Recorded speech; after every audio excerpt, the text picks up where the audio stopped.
Suprabhat, Salam, Bonjour, Guten Morgen, Fashion Detke. Most of you listening to me must have rushed towards the dictionaries or the translators for the meaning of these words. Well, my friends, I would like to say that these words are nothing but a way of saying hello in different languages. It's easy to communicate, but not really to effectively communicate. There are many barriers towards effective communication.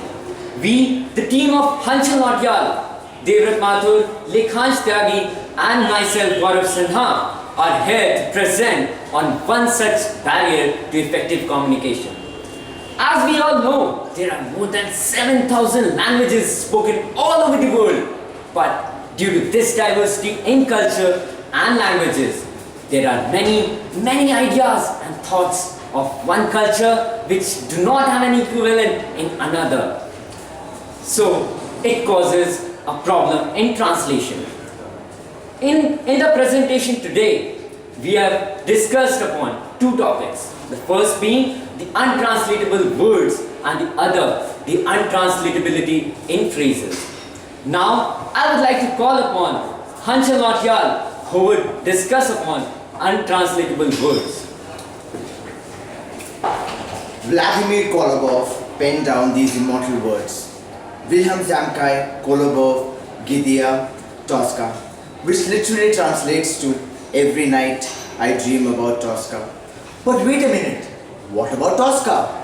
Yes, my friends, Tosca is a group of words that has no equivalent in English. Tosca is a Russian word that literally translates to a feeling of ecstasy and of sheer delight. Here I am today to place in front of you some other words that find no equivalent outside their native language.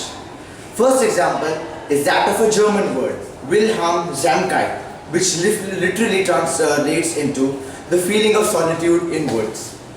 Well, Roy Emerson found this word so magical, he penned down an entire poem on it. Another Russian word, Uchimichka, which roughly translates to a person who asks a lot of questions. Well, we all know a few of these people, don't we? From the French word dépassement to our very own Hindi word tiki.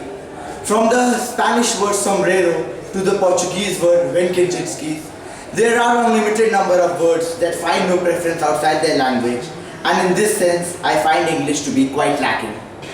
Now I would like to invite David Mathur to touch upon a very important topic of untranslatable phrases.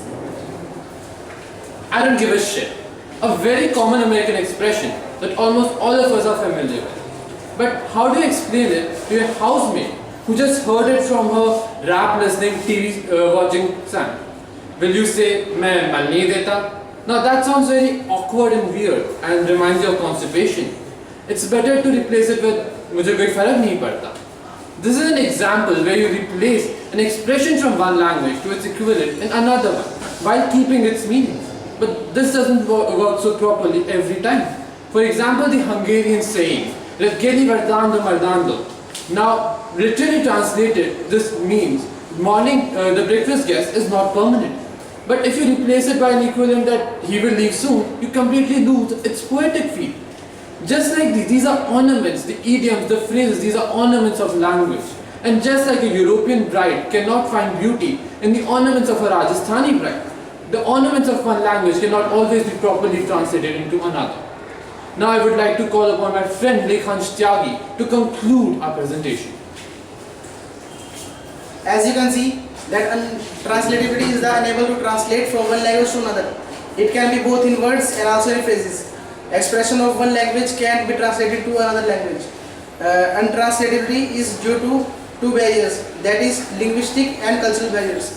During translation, many mistakes may arise. These mistakes arise due to the use of miscues.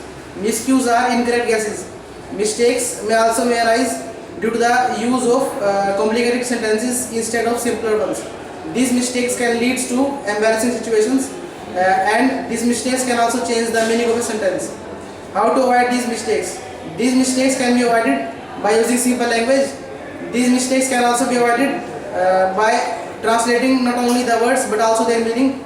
One must have proper knowledge of noun, gender, homonym, homophones and homograph while translating.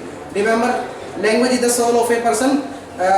Without truly touching its essence, none can understand its value.